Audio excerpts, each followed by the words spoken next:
Olá galera que nos acompanha no canal Amor Autêntico, estamos juntos mais uma vez, eu sou o Fernando Gomes e o tema do nosso vídeo de hoje qual que é o tema mesmo, gente? Esqueci o tema, hein? Sexualidade e genitalidade, o que é isso? Você sabe o que é isso? Se você não sabe, acompanhe nosso vídeo até o final para desmistificar o que é sexualidade e genitalidade. Roda a vinheta aí. Sexualidade e genitalidade, o que é isso? Na verdade, muitas vezes nós confundimos muitas coisas quando o tema é sexualidade. E o primeiro passo, nós podemos dizer assim, para nós termos uma visão bela, uma visão integral, uma visão positiva sobre a sexualidade é justamente conhecer de fato o que ela significa. E o primeiro passo que nós poderíamos dar com vocês aqui hoje é justamente diferenciar as coisas, diferenciar sexualidade de genitalidade. Porque a genitalidade diz respeito aos nossos órgãos genitais, o nome já fala, né? Os órgãos genitais masculinos ou femininos, internos e externos. Mas a sexualidade é muito mais do que a genitalidade. A sexualidade, ela é a totalidade do nosso ser, todo o nosso ser. Eu gostaria de ler para você uma definição muito linda, muito profunda que eu encontrei sobre sexualidade. Diz assim: a sexualidade é um componente fundamental da personalidade. O modo de ser, de se manifestar, de comunicar-se com os outros, de sentir, de expressar e viver o amor humano. A sexualidade caracteriza o homem e a mulher não somente no plano físico, como também no psicológico e espiritual, marcando toda a sua expressão. Isso aqui é muito importante. Por quê? Porque o homem, ele tem um pênis, mas ele não é homem. Ô, Fernando, você disse aí pênis, vai com calma, né? Mas é verdade, o nome correto é esse. O homem possui um pênis, mas veja bem, ele não é homem só por isso. Também por isso, graças a Deus, os homens louvam a Deus por isso, graças a Deus. Mas ele é homem porque ele fala como homem, pensa como homem, reage como homem, relaciona-se com o mundo, com as pessoas como homem. Eu poderia dizer que ele é masculino desde o fio de cabelo até a planta dos seus pés, a sua voz, a sua barba, o pelo no corpo, tudo isso vai caracterizando, né, o homem, então, ou seja, fisicamente, emocionalmente e espiritualmente.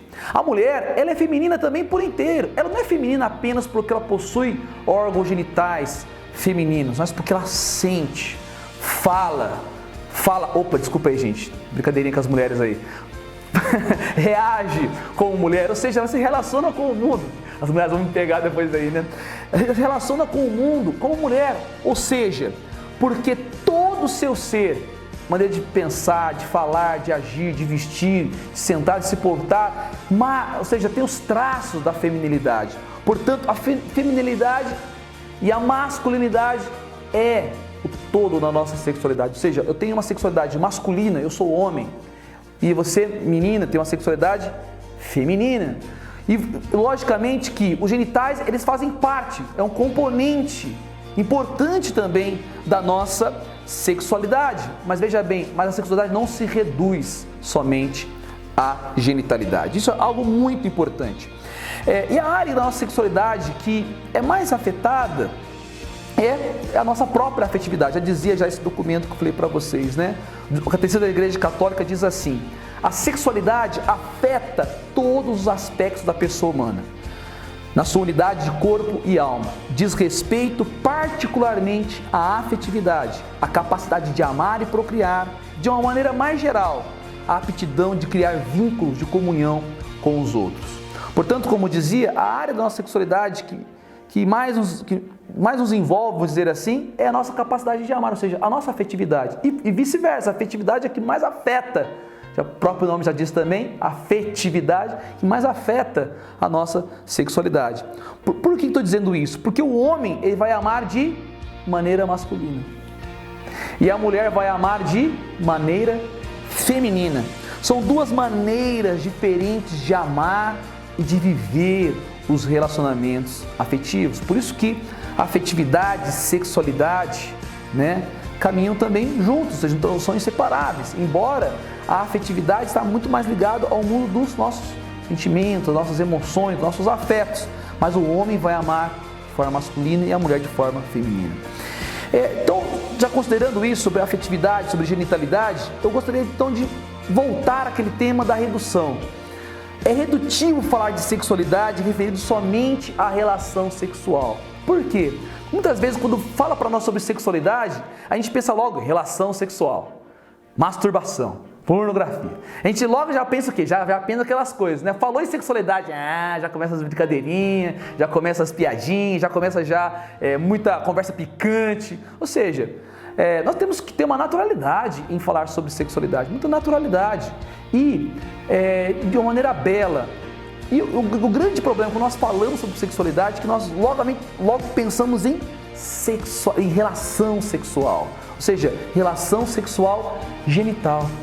Por exemplo, o que eu estou fazendo aqui agora é uma relação sexual. Ô Fernando, louco. Mas eu estou tendo uma relação sexual com vocês por quê? Porque eu estou me relacionando com vocês. E eu não tenho como relacionar com vocês sem ser como homem.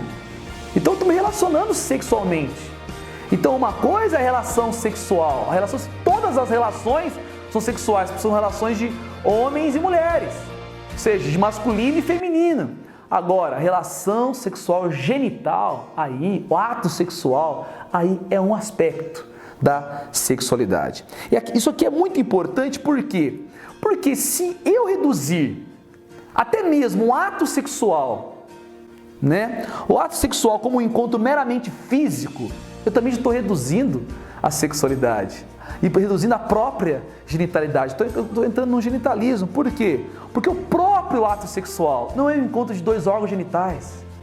O ato sexual, o ato sexual genital, ele é um encontro de duas pessoas, duas histórias, duas vidas, dois corações. Então, ou seja, do contrário, se não fosse assim, o ato sexual seria um ato anônimo. Seria um ato completamente anônimo, ou seja, não seria um encontro de duas pessoas, seria um encontro apenas de dois órgãos genitais. E aqui é muito importante nós termos em mente que a própria doação física de um casal, expressa no uso dos órgãos genitais, deveria ser um sinal de doação recíproca, que vai atingir o seu ápice. Em que momento? Justamente na geração de uma nova vida. No contexto amplo da sexualidade, a própria genitalidade, ela tem a sua função, né? Comunhão e estar a serviço da vida. Mas veja bem, e essa finalidade não pode ser desrespeitada. Não pode ser desrespeitada e arrancada do seu verdadeiro lugar e do seu significado. Não pode ser arrancada da aliança de amor, da união exclusiva e fecunda de um casal. Do contrário, nós arrancarmos a relação sexual genital desse contexto, do dom recíproco, de uma aliança indissolúvel, de uma abertura à vida, o que eu vou estar fazendo? Eu vou estar tratando a outra pessoa como um objeto. Eu vou estar tratando a outra pessoa como uma coisa. Eu vou estar coisificando aquela pessoa.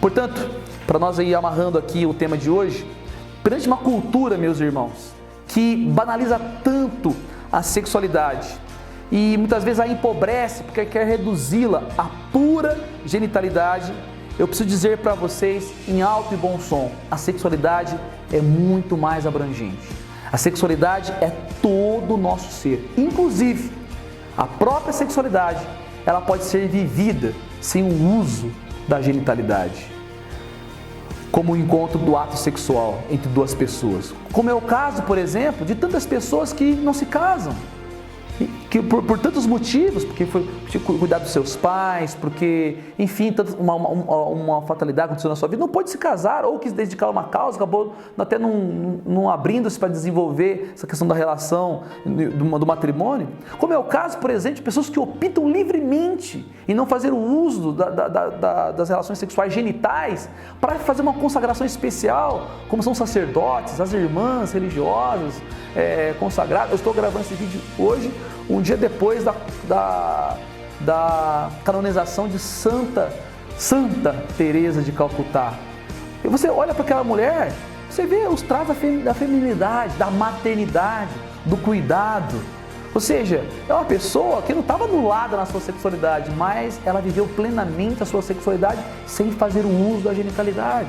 como um encontro sexual. Estão entendendo? Ou seja, viver plenamente a sexualidade sem o uso da própria genitalidade. Portanto, queridos, eu gostaria de terminar esse vídeo aqui, não falando somente para você, mas falando especialmente para nossos governantes, falando para aqueles que fazem as leis, falando para os educadores, falando para o governo que faz campanhas publicitárias de educação sexual, o Ministério da Educação que escreve cartilhas de educação sexual. Eu preciso dizer uma coisa para vocês e alertar você, jovem, né? O governo fala assim: proteja-se, use camisinha. Está querendo proteger os teus órgãos genitais. Mas eu quero dizer uma coisa para você: proteger os órgãos genitais não é proteger o essencial.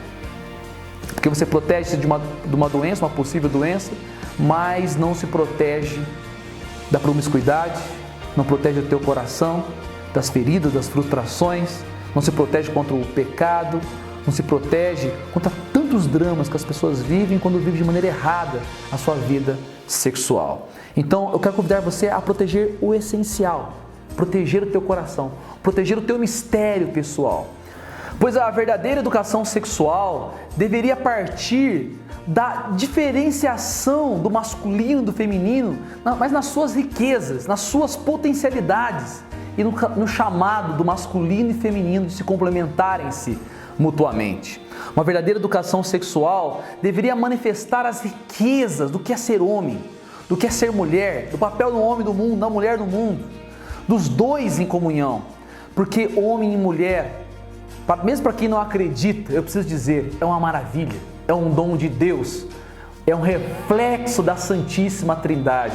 Porque não é só o homem ou só a mulher que são imagem e semelhança de Deus, mas é sobretudo homem e mulher juntos, que são imagem do Deus comunhão, do Deus que é amor, do Deus que é comunidade de pessoas, comunhão de pessoas.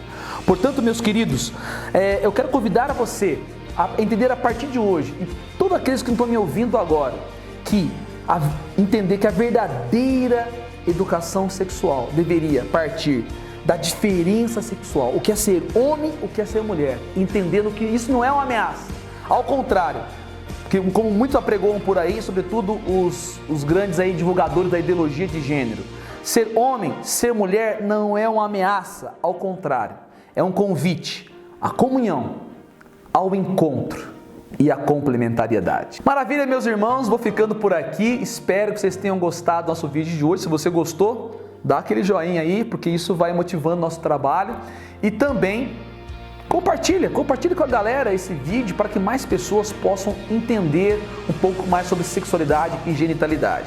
Convido você também a se inscrever no nosso canal, se você não se inscreveu ainda, para que você possa ser notificado sempre que vier um novo vídeo.